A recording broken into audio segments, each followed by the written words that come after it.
आप जो मुझे पूछ रहे थे ना उस दिन कि हमारे पास कोई भी अननोन की कुंडली आएगी तो भी हमें ऐसा करना है कि भाई आपकी कुंडली को तो चलो थोड़ा हम लोग जानते हैं पहले। ये मेरे पास कल परसों में ये एक अननोन कुंडली आई है, सिस्टम थियरी सेम ही रहेगा। अब इसमें क्या हुआ, मैंने क्लाइंट को मुझे जो जो इन्फॉर्मेशन चाहिए थी, देखो आपको ये बताता हूँ। पहले उन्होंने मुझे कुंडली दे दी, तो ये उनकी कुंडली के हिसाब से डेट टाइम के हिसाब से मैंने कुंडली बनाई। क्लाइंट ने टाइम क्या दिया है 8:30 का, एकदम अननोन क्लाइंट है, मुझे कुछ पता नहीं है इसके बारे में। 8:30 का टाइम दिया है, मैंने कुंडली पहले बनाई 8:30 की, लेकिन टाइम रेक्टिफाई करते करते कहां पर पहुंचा, 8:03 पर पहुंचा। अच्छा, तो वही वो रेक्टिफाई के लिए आपने उनसे कुछ क्वेश्चन किया? कुछ, हाँ ये देखो अभी क्या, पहला सवाल भाई शादी हुई है, कब हुई है, लव मैरिज है, अरेंज मैरिज है ना, पूछा है ना। फिर आपका एजुकेशनल क्वालिफिकेशन क्या है, बच्चे है कि नहीं है, देखो उसका सबका उन्होंने रिप्लाई दिया। फिर कोई आपके नाम पे कोई प्रॉपर्टी है, बिजनेस कौन सा है, कितने टाइम से कर रहे हो, कोई एक्सीडेंट हुआ है, डिजीज हुआ है, सर्जरी हुआ है, सारी चीजें जितनी मुझे चाहिए कंफर्मेशन के लिए, उसके लिए 10 सवाल पूछने पड़े, 20 पूछने पड़े, वो पूछना है। और वो सब का उन्होंने आंसर दिया। अब वो सब का आंसर उन्होंने जो दिया उसको मैंने कुंडली के साथ मैच किया, तो 8:03 का टाइम आया मेरे हिसाब से। फिर मैंने रिवर्स क्वेश्चन किया उनको कि भाई अभी मुझे आप इस चीजों का जवाब दो कि आपके फादर का नेचर स्पिरिचुअल है, उनको अकेले रहना पसंद है, वो अपनी दुनिया में रहते हैं। मदर का नेचर ऐसा है, वाइफ का नेचर ऐसा है, अभी बच्चे है नहीं तो पूछने का सवाल नहीं है। फिर वाइफ की डेट ऑफ बर्थ, बच्चे की डेट ऑफ बर्थ, बच्चा नहीं है बट अगर होता तो बच्चे की डेट ऑफ बर्थ, ये सारे सवाल मैंने उनको पूछे। क्यों? क्योंकि उन्होंने जो इन्फॉर्मेशन दिया उसके हिसाब से मैंने रेक्टिफाई किया। अब मेरा रेक्टिफाई किया हुआ परफेक्ट होगा तो ये सारे सवाल का आंसर हाँ में आएगा। तो मेरा कंफर्म कि भाई चलो अभी उनका आंसर नहीं आया, इसके लिए मैंने इधर कुंडली होल्ड कर दिया है। उनका आंसर आ जाएगा सारे क्वेश्चन का, फिर मैं क्रॉस टैली कर दूंगा। अगर वो किसमें हाँ कहेंगे या किसमें ना कहेंगे तो मुझे और रेक्टिफाई करना पड़ेगा। लेकिन सबके आंसर हाँ में आ गए, या मान लो आपने 10 क्वेश्चन पूछा उसमें से 9 के आंसर हाँ में मिल रहे, तो यू कैन गो अहेड। तरीका यही है। तो इतना फर्क आता है क्या टाइम में? आपके सामने है ना, आया ना, 27 मिनट का, 2-2 घंटे का फर्क आता है, 1.5 घंटे का फर्क आता है। अच्छा, तो फिर कैसे? फिर अस्पताल में तो वो जैसे आते हैं वैसे इन लोग को टाइम बोलते हैं ना? तो वो तो डॉक्टर अपने हिसाब से बोलते हैं ना। एक्चुअली बर्थ टाइम कौन सा गिना जाता है? जब माँ के पेट से बच्चे को बाहर निकाल के वो जो उसकी जो कॉर्ड है, नाड़ी जो होती है, उसको कट करते हैं, तब बच्चा इंडिपेंडेंट अपनी पहली सांस लेता है और वो टाइम बर्थ टाइम गिना जाता है। अब ये आधे से ज्यादा तो एस्ट्रोलॉजर को ही पता नहीं है, तो डॉक्टर को तो किधर पता होगा? वही ना, वो मेरे को भी आज पता चला। हाँ, ये एग्जैक्ट उसका बर्थ टाइम वो टाइम गिना जाता है। अच्छा, पता होगा तो भी कौन से डॉक्टर को इतनी फुर्सत रहती है कि वो ये सारी चीजें करे? क्यों? क्योंकि इसकी कुंडली परफेक्ट बननी चाहिए ना भाई, तो इसको फुर्सत नहीं होती है। अब इसका जन्म भी गुजरात में, वो बारड़ नाम के गांव में है। किधर? पहले के टाइम में तो नहीं ही था, लेकिन अभी हो तो भी ये अवेयरनेस तो होनी चाहिए, फुर्सत तो होनी चाहिए, लोग इतने केयरफुल तो होने चाहिए। अप्रॉक्स ही डालते हैं, अप्रोक्स ही डालते हैं, डेफिनेटली अप्रोक्स ही डालते हैं। मैक्सिमम केस में क्या होता है, बच्चे को बाहर लेते हैं, उसको क्लीन करते हैं, मम्मी को सब उसका जो प्रोसीजर है वो करते हैं। उसके बाद में टाइम देख के अंदाज कितना, हाँ ये सब घंटे में जनरली पौना घंटा गया होगा। ठीक है, अभी कितना बजा है? 9:15, लिख दो, 8:30 को होगा। वैसे ही होता है। ऐसे ही होता है, मैक्सिमम केस में आपको यही मिलेगा। और इनके आंसर आ जाएंगे, मैं आपको नेक्स्ट टाइम दिखा दूंगा, देखो ये आंसर, ये उसके सामने उसका रेक्टिफिकेशन, मैटर क्लियर। अब मैंने ये सब सवाल कहां से निकाले? वाइफ का नेचर ऐसा, मम्मी का नेचर ऐसा, सब इधर से निकाला। देखो वाइफ का नेचर D9 स्पाउस की कुंडली है, 7th हाउस रिलेशनशिप का है, हस्बैंड एंड वाइफ का है। अब ये हस्बैंड है तो वाइफ हो गई 7th हाउस में। जुपिटर की दृष्टि आ रही है, वीनस की दृष्टि आ रही है, जुपिटर की दृष्टि आ रही है, तो क्वेश्चन क्या बनेगा? क्या आपकी वाइफ का नेचर हेल्पफुल है, रिलीजियस है? क्योंकि जुपिटर किसका कारक है? हेल्पिंग का कारक है। जुपिटर बेनिफिक प्लैनेट है, जुपिटर धर्म को रिप्रेजेंट करता है। वीनस है, वीनस क्या है? मौत, अपना ये ब्रांडेड आइटम, लग्जरी आइटम। सवाल क्या बनेगा? क्या आपकी वाइफ को ये सारी चीजों का शौक है? क्या आपकी वाइफ ब्यूटीफुल है? लेकिन ये क्वेश्चन मैं जनरली पूछता नहीं हूँ, लास्ट में पूछता हूँ। उसको लगेगा तुझे क्या काम है, मेरी वाइफ कैसी भी है। तो ये क्वेश्चन मैं लास्ट में पूछता हूं, आप तो पूछ सकते हो, आप एज अ फीमेल आप पूछ सकते हो। फिर देखो शनि की 10वीं दृष्टि 7th हाउस पे है, देखो चेक करो।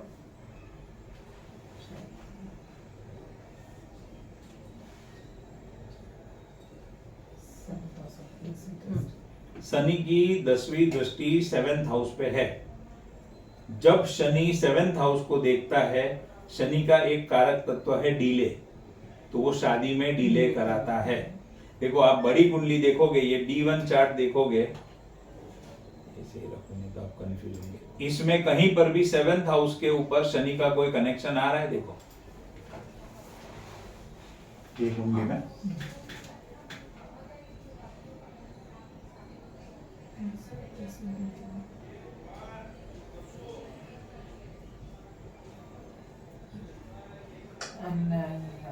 शनि 7th हाउस का लॉर्ड है, बाकी शनि का कनेक्शन नहीं आ रहा है। ऊपर से मून देख रहा है उसको।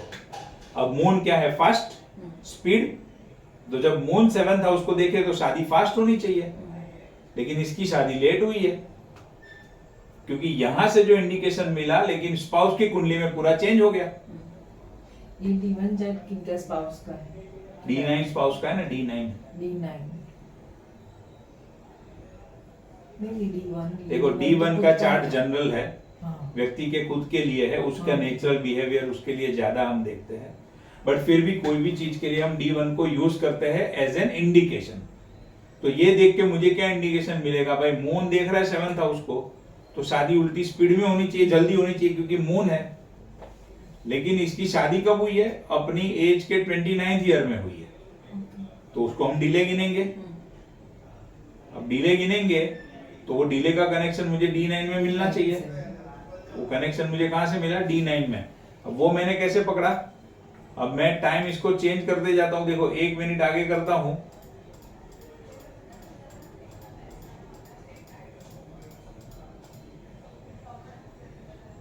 अगर 8:18 का टाइम है तो शनि का कनेक्शन बन रहा है 7th हाउस से। कहीं पर भी देखो,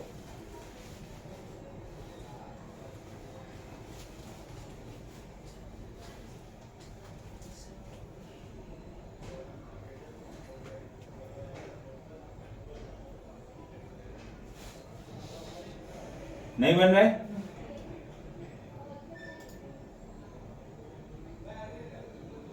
शादी कब हुई है? 2024 में। डेट ऑफ बर्थ क्या है? 95 से 2025, 30 साल। लेकिन 1 साल पहले शादी हुई तो 29 में शादी हुई। कैसे इसको बिठाना है, समझ में आ रहा है सब? तो 29 में शादी हुई, अभी उसने जो मुझे टाइम दिया है उसमें तो कहीं पर भी डिले हुआ, मतलब शनि का कनेक्शन मिलना चाहिए।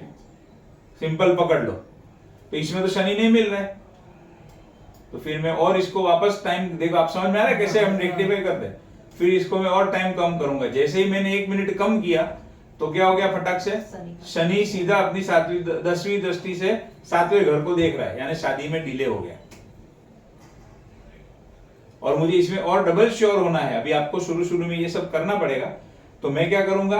इसके हिसाब से मंगल देख रहा है 7वें घर को, मैं पूछूंगा वाइफ का नेचर गुस्से वाला है, एग्रेसिव है, शॉर्ट टेम्पर है, एनर्जेटिक है, या फिर वाइफ का नेचर हेल्पफुल है, ब्रांडेड आइटम का शौक है। दोनों में से जो बोलेगा वो कंफर्म।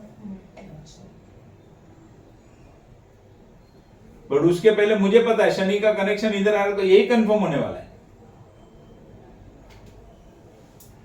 इस तरीके से हमें एक्यूरेट टाइम पे पहुंचना पड़ता है।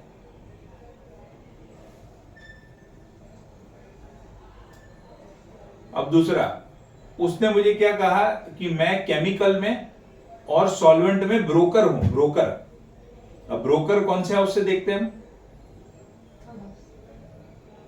ब्रोकर 3rd हाउस, कोई भी brokerage commission 3rd house. Chemical का प्लैनेट कौन सा?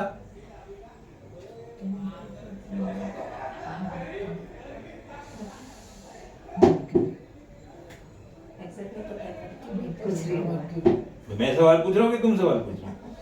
मुझे मरकरी मालूम। केमिकल का प्लैनेट है मंगल, और सॉल्वेंट मतलब लिक्विड, उसका प्लैनेट कौन? लिक्विड का प्राइमरी प्लैनेट कौन? लिक्विड का प्लैनेट मंगल, चंद्र, मून। अब देखो यहां पे अगर मैं इसको 1 मिनट आगे करता हूं, 1-2 मिनट,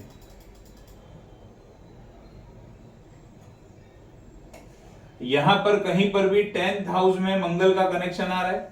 ये D10 की बिजनेस की कुंडली है।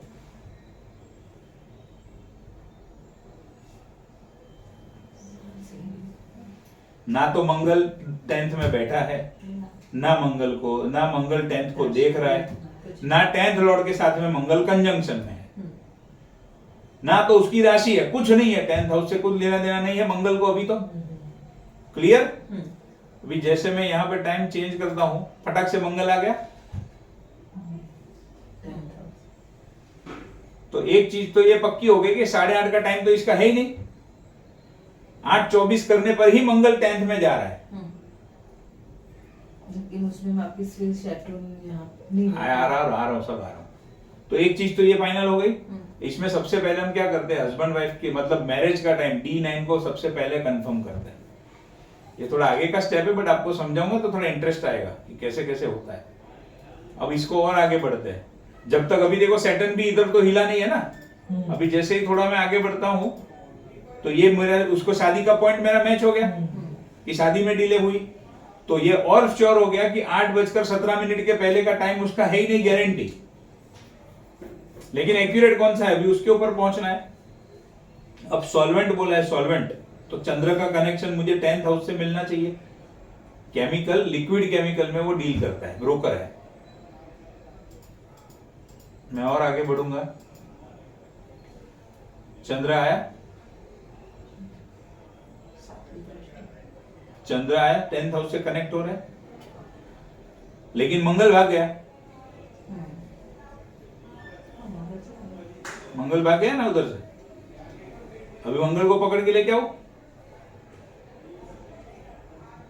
ध्यान में आ रहा है आपको? हाँ, समझ पड़ी मैंने। हाँ, तो अभी देखो 10th लॉर्ड कौन है, जुपिटर। मंगल अपनी 8वीं दृष्टि से जुपिटर को देख रहा है। चेक करो।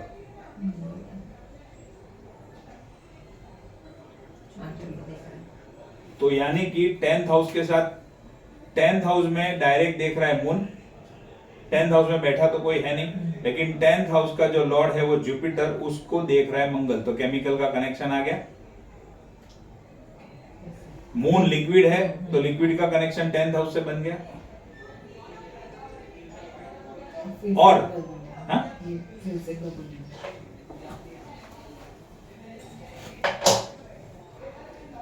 व्यक्ति का बिजनेस एंड प्रोफेशन हम 10th हाउस से देखेंगे, कर्म उसका 10th हाउस से देखेंगे। 10th हाउस के ऊपर चंद्र की दृष्टि है, 7वीं दृष्टि है। उसने क्या बोला, सॉल्वेंट यानी लिक्विड केमिकल में डील करता हूं। तो चंद्र चाहिए तो मिल गया मुझे, लेकिन वहां से मंगल चला गया जो पहले आ रहा था। लेकिन आप अगर डिटेल में देखो तो 10th लॉर्ड है जुपिटर। जुपिटर के ऊपर मंगल की 8वीं दृष्टि है, देखो। जुपिटर पे मंगल की 8वीं दृष्टि। तो यानी मंगल का कनेक्शन बन गया ना 10th हाउस के साथ। 10th लॉर्ड के साथ बना, लेकिन 10th कनेक्ट तो हो गया ना। हो गया। और कोई पॉइंट छूट रहा है इसमें?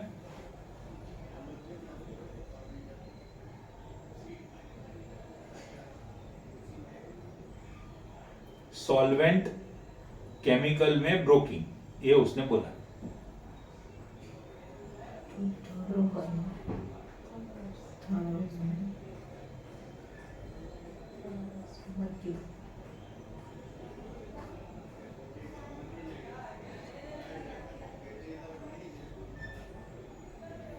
थर्ड लॉर्ड है सन, वो बैठा है जुपिटर के साथ कंजंक्शन में, देखो।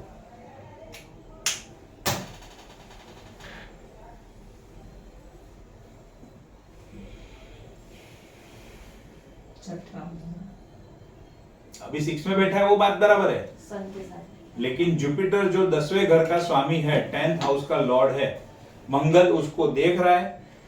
मंगल देख रहा है तो मंगल अपने कारक तत्व तो उसमें ऐड करेगा, यानी केमिकल को ऐड कर देगा 10th में।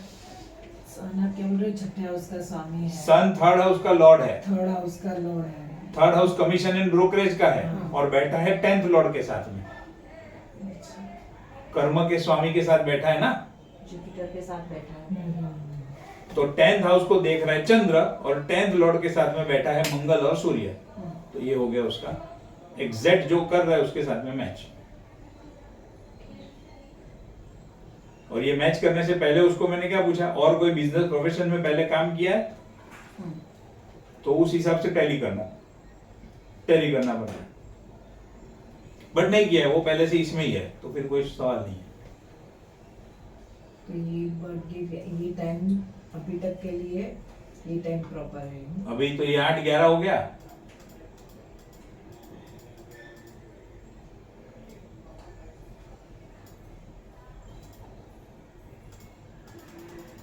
टाइम चेंज करते तो सारी कुंडली चेंज होती है, या मतलब पर्टिकुलर स्पाउस की कुंडली में मैंने शनि सेट कर दिया, फिर मुझे बाजू में जो चेंज करना है तो और फर्दर प्लस माइनस करना पड़ेगा, लेकिन आपकी दृष्टि शनि पे होनी चाहिए, शनि हिलना नहीं चाहिए। अब मैं 8-3 के बदले 8-2 करूं तो शनि हिल गया, तो शनि नहीं हिलना चाहिए, क्योंकि शादी तो लेट हुई है पता है। तो अब मुझे ये कंफर्म है 8:03 से लेकर 8:11 के बीच में है। उसका और कंफर्मेशन कब, जो मैंने उसको सवाल पूछे है उसका आंसर आ जाएगा तो मैं फाइनल हो जाऊंगा।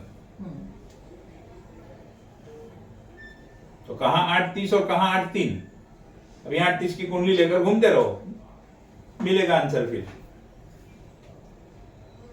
लोग बोलेंगे शादी जल्दी होगी, वो बोलेगा काका शादी तो लेट हुई है मेरी। मेल ही नहीं खाएगा जब तक ये सब अंदर का चीज नहीं देखोगे।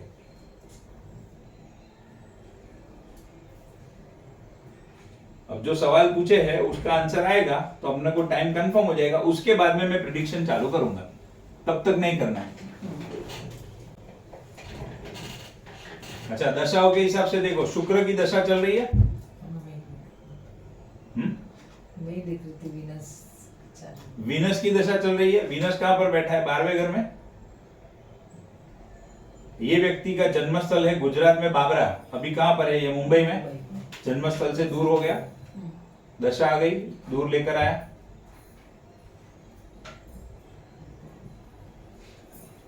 अच्छा, अभी 12वें में बैठा है, छठे को देख रहा है।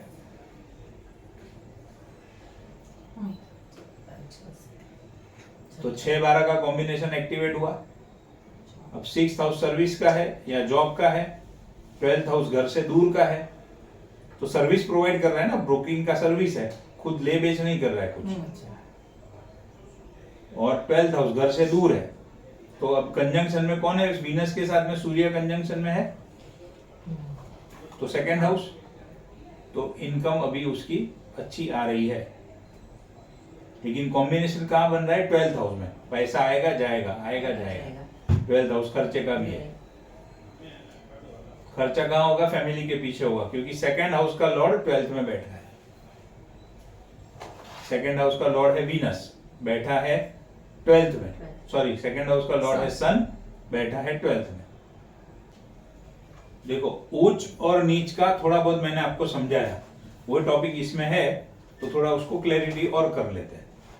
उच्च का प्लैनेट मतलब क्या? Something which is high in status, high intensity या फिर इगोइस्टिक। नीच का मतलब क्या? Something which is low in status या लो इंटेंसिटी। हमने बोला ना, पावर बढ़ा देगा या पावर कम कर देगा, यानी कि इंटेंसिटी उसकी बढ़ा देगा या कम कर देगा, या व्यक्ति को डाउन टू अर्थ रखेगा। ठीक है। अब इफ 3rd और 6th और 8th house lords are debilitated, debilitated मतलब नीच, एक्साल्टेड मतलब उच्च, देयर आर डेबिलिट, हाँ, यानी कि तीसरे घर का स्वामी, छठे घर का स्वामी या फिर 8वें घर का स्वामी नीच का हो, या 3, 6 और 8 हाउस में नीच के प्लैनेट बैठे हो। If there are debilitated planets in 3rd house, 6th house और 8th house, then that planet alone can give enormous wealth and financial rise to the person during its mahadasha. It creates powerful dhan yog and gives tremendous wealth. तीसरा घर, छठा घर या 8वें घर के स्वामी नीच के होने चाहिए, या फिर 3rd house, 6th house and 8th house में नीच के प्लैनेट बैठने चाहिए। अगर ये पोजीशन है तो वो अच्छी बात है, और ये पोजीशन व्यक्ति को अच्छा पैसा देते हैं, अच्छा धन योग क्रिएट करते हैं। लेकिन ये होगा कब? जब उसकी दशा आएगी तब। अब क्यों ये अच्छा है मैंने आपको ऑलरेडी समझाया। घर खराब है, उसमें खराब प्लैनेट आ गया, नीच का प्लैनेट आ गया, तो उसकी जो खराबी है उसको कम कर देगा। If third house lord is exalted, then the person will have to do a lot of hard work. Third house hard work का है। अभी थर्ड लॉर्ड उच्च का हो गया, तो क्या होगा, हार्डवर्क को बढ़ा देगा। नेगेटिव घर का स्वामी नीच का होना चाहिए तो फायदे वाला है, या उसमें नीच का प्लैनेट बैठा हो तो फायदे वाला है। इधर क्या हो गया, उच्च का हो गया, तो थर्ड हाउस उच्च का हो गया, थर्ड लॉर्ड, या फिर थर्ड हाउस में उच्च का प्लैनेट आ गया, तो वो क्या करेगा, व्यक्ति के हार्डवर्क को बढ़ा देगा। उसको कोई भी चीज अपने जीवन में प्राप्त करने के लिए बहुत स्ट्रगल करनी पड़ेगी, बहुत एफर्ट्स करना पड़ेगा। अगर वहीं पर थर्ड हाउस में या थर्ड लॉर्ड नीच का हो जाए तो क्या होगा, it will reduce the efforts of the person and he can achieve anything in life. कम मेहनत में उसको मिल जाएगा।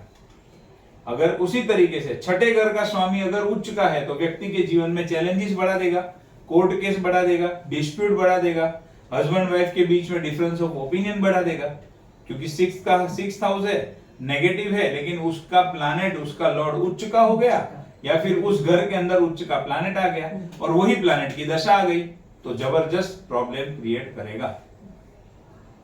और उससे अपोजिट अगर नीच का है तो वो हस्बैंड वाइफ के बीच में डिफरेंस ऑफ ओपिनियन कम कर देगा, लीगल केस कम कर देगा, चैलेंजेस, शत्रुता सब कम कर देगा जब अपनी दशा आएगी।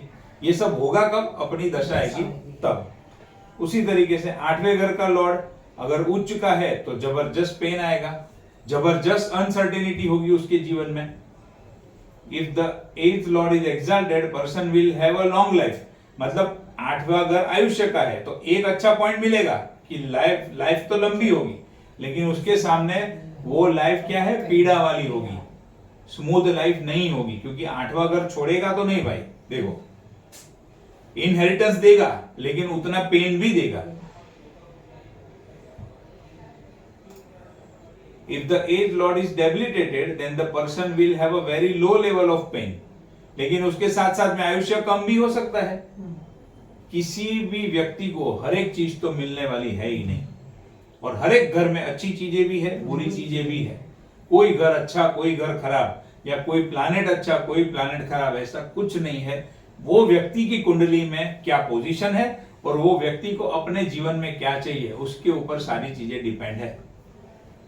If the eighth lord is debilitated, then the person will have a very low level of pain. Intensity of pain will be very low. व्यक्ति के जीवन में एफर्ट्स, पेन, पीड़ा, संघर्ष सब बहुत ही कम लेवल पे होंगे। Such a type of person is called such a type of horoscope is called good horoscope. Such people will have lot of success in life and very less challenges and pain.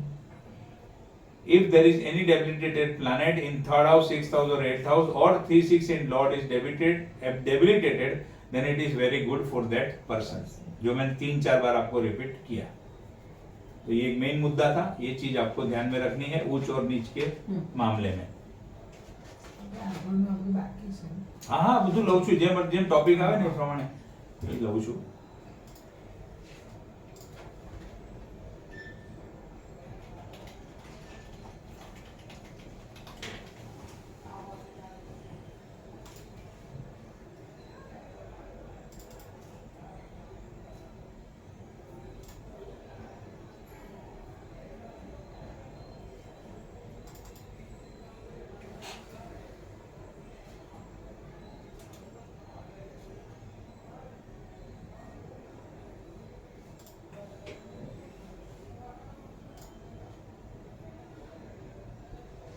ये भगवान श्री राम की कुंडली है। शत्रु का घर कौन सा,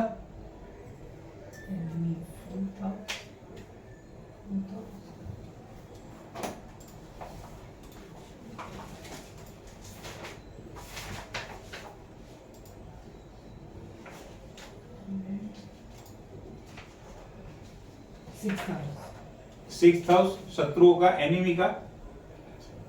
भगवान राम को एनिमी कौन सा मिला, उच्च कोटि का मिला, रावण। शत्रु उच्च कोटि का मिला ना भगवान राम को। देखो, छठे घर का स्वामी जुपिटर कौन सी राशि में उच्च का होता है,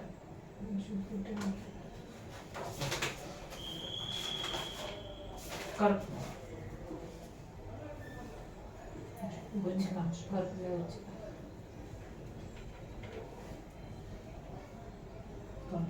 कर्क में देखो, भगवान श्री राम की कुंडली में जुपिटर कहाँ बैठा है? कर्क राशि में है। गुरु फर्स्ट हाउस, उच्च का है, फर्स्ट हाउस में बैठा है। एक तो व्यक्ति के फर्स्ट हाउस में छठे घर का लॉर्ड उच्च का होकर बैठा है। छठा घर चैलेंजेस का भी है। क्या लगता है, भगवान राम के जीवन में चैलेंजेस कम थे कि ज्यादा थे? बहुत ज्यादा। हाँ, बहुत ज्यादा थे। वो बहुत ज्यादा कैसे आ गया? उच्च के प्लैनेट से आ गया। छठे घर का स्वामी उच्च का बनकर व्यक्ति के फर्स्ट हाउस में बैठ गया, तो शत्रु भी उच्च क्वालिटी का मिला, सीता के साथ में डिफरेंस ऑफ ओपिनियन भी उच्च क्वालिटी के हुए, और जीवन में संघर्ष यानी चैलेंजेस भी उच्च कोटि के आए उनको। ये कुंडली ऐसे काम करती है। मून भी फर्स्ट हाउस में है। हाँ, तो इसका मतलब क्या? बोलो, इसका क्या प्रेडिक्शन करोगे? मून भी फर्स्ट हाउस में है तो अभी पूरा पढ़ा नहीं है आपने, फिर भी थोड़ा ट्राई करो। इमोशनल नेचर, चंद्र फर्स्ट हाउस में। मूविंग, नेचर तो इमोशनल था, वो तो बराबर है, मूविंग रहना, वो सब बराबर। अभी जो हम शत्रु की बात कर रहे हैं ना, उसके रिलेटेड बोलो कुछ, ओके। उसके रिलेटेड। शत्रु ऐसा नहीं, उसके रिलेटेड कुछ बोलो, या इतनी जो चैलेंजेस आई उनके जीवन में उसके रिलेटेड कुछ बोलो। चंद्र माँ का कारक है। कारक बराबर है, इसमें क्या? इतनी चैलेंजेस आने के बावजूद ये व्यक्ति वो सारी चैलेंजेस को फेस कर पाया। क्यों? क्योंकि लगन लॉर्ड अपनी खुद की राशि में है। सबसे पहली बात, चंद्र अपने ही घर में है, व्यक्ति लगन लॉर्ड अपने ही घर में है, तो वो मजबूत है, अच्छी कंडीशन में है। इसके लिए चैलेंजेस भले इतने आए, लेकिन उसमें से भी वो फेस कर पाए, पार हो गए। उसका एक ये कारण है कि वो क्या है? लगन लॉर्ड अपने खुद के घर में अच्छी कंडीशन में है, और उसके साथ में गुरु मैलेफिक के बेनिफिक, तो गुरु उसको सपोर्ट कर रहा है। दूसरा, 9th हाउस देखो, 9th हाउस उसमें कौन बैठा है? शुक्र और केतु। शुक्र कौन सी राशि में उच्च का होता है?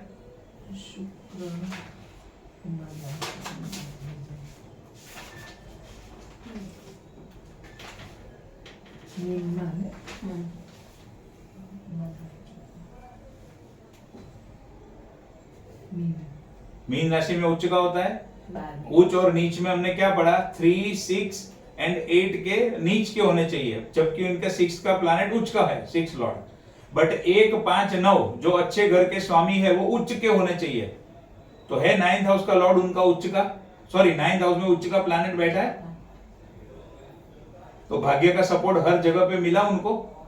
कहीं पर हटके तो हनुमान आ गया, कहीं पर हटके तो सुग्रीव आ गया, कहीं पर हटके तो कोई आ गया, लास्ट में वो विभीषण आ गया, वो एक बाकी था। तो कहीं ना कहीं से उनको भाग्य का सपोर्ट मिला। लगन लॉर्ड अपने ही घर में मजबूत कंडीशन में, मित्र के साथ में, बेनिफिक प्लैनेट के साथ में। कोई भी, खाली मंगल की दृष्टि है मैलेफिक की, ठीक है, लेकिन मंगल 5वें घर का भी स्वामी है, 5th हाउस पूर्व पुण्य। और मंगल कौन सी राशि में उच्च का होता है? मकर में बैठा है मंगल, 10 नंबर की राशि मकर राशि, उसमें बैठा है मंगल, तो मंगल भी उच्च का हो गया। मंगल उच्च का हो गया। मंगल कौन से घर को लॉर्ड है? 5th house and 10th house का लॉर्ड है ये कुंडली में। देखो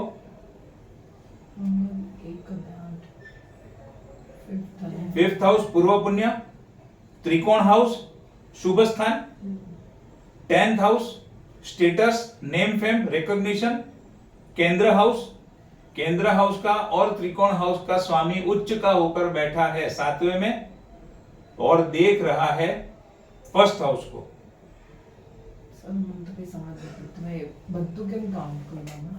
એમ કે આમાં બે વસ્તુ હવે હું બોલવા જઈ રહ્યો છું, પછી સમજણ પડશે। પહેલું ઈ કે 7th हाउस में उच्च नो प्लैनेट बैठो है, चलो इतना समझ में आया। 7th हाउस में उच्च का प्लैनेट बैठा है, 7th हाउस वाइफ का है, इनको वाइफ उच्च कोटि की मिली कि नहीं मिली? हाँ। सीता उच्च कोटि की वाइफ मिली ना, तो उच्च के प्लैनेट ने अपना रंग दिखा दिया 7th हाउस में। अब वो 7th हाउस का जो स्वामी है, 7th हाउस में उच्च का प्लैनेट बैठा है, वो 5वें घर का और 10वें घर का स्वामी है। इतना तो समझ में आ रहा है। देख रहा है फर्स्ट हाउस को, मंगल देख रहा है ना फर्स्ट हाउस को। 7वीं दृष्टि। मंगल 7वीं दृष्टि से फर्स्ट हाउस को देख रहा है, यानी मंगल अपनी क्वालिटी फर्स्ट हाउस में डाल देगा। तो पूर्व पुण्य और नेम फेम रिकॉग्निशन स्टेटस, और दोनों शुभ स्थान है 5th house and 10th house, वो सारे बेनिफिट भगवान श्री राम को मिले। तो जब भी उनको तकलीफ आई, प्रॉब्लम आया, तो 9th हाउस में उच्च का प्लैनेट, भाग्य का सपोर्ट मिला, पूर्व पुण्य का सपोर्ट मिला, और खुद लगन लॉर्ड अच्छी कंडीशन में, इसके लिए वो उसमें से बाहर निकल पाए। कोई ढीला ढाला हो जाता तो कब का खत्म हो गया होता। भगवान राम के जीवन में संघर्ष भी उतने ही आए। संघर्ष का घर कौन सा? पीड़ा का घर कौन सा? 8th house. देखो 8th हाउस का लॉर्ड कौन सा है? सॉरी, शनि है 8th हाउस का लॉर्ड। शनि कौन सी राशि में उच्च का होता है?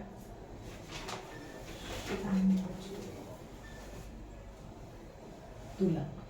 बैठा है शनि तुला राशि में उच्च का होकर। 4th हाउस में। उच्च लेवल की पीड़ा, उच्च लेवल का दुख। 14 साल का वनवास किसको बोलते हैं? वनवास की शुरुआत ही उधर से हुई, मुझे तो लगता है। पीड़ा थोड़ी कम है ना? एक ही कुंडली में कितनी खूबसूरती है।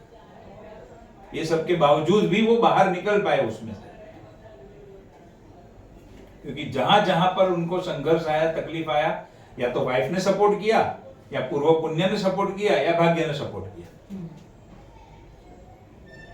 अभी ऐसी वाइफ भी तो मिलनी चाहिए ना। तुम जा रहे हो 14 साल के लिए वो जंगल में सोने के लिए, मैं आती हूँ साथ में। आजकल के जमाने में तो घूमने फिरने जाना है तो आती हूँ, बाकी नहीं आती हूँ। अभी तो उसके लिए भी किधर जरूरत है? गर्ल गैंग से हो तो कहीं भी उसकी भी जरूरत नहीं है उसकी अभी। भी पैसा। जुपिटर उच्च का, मंगल उच्च का, शुक्र उच्च का, सूर्य उच्च का, शनि उच्च का, कितने प्लैनेट उच्च के हैं देखो।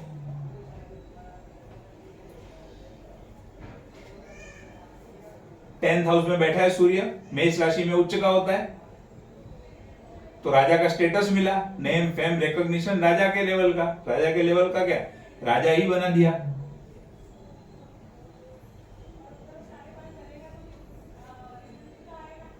समझ में आया? उच्च और नीच क्या काम कर? नीच तो कोई है ही नहीं उनमें, सब उच्च है। लेकिन नेगेटिव घर के स्वामी भी उच्च के हैं, तो सामने पॉजिटिव घर के स्वामी भी उच्च के हैं, या पॉजिटिव घर में उच्च के प्लैनेट बैठे हैं। तो पीड़ा भी आई, तकलीफ भी आया, साथ में उसका रास्ता भी निकला, और वो फेस कर पाए। एक छोटा सा पॉइंट लेकर हम अभी ब्रेक लेते हैं। लास्ट टाइम मैंने आपको बताया था उपच्य हाउसेस,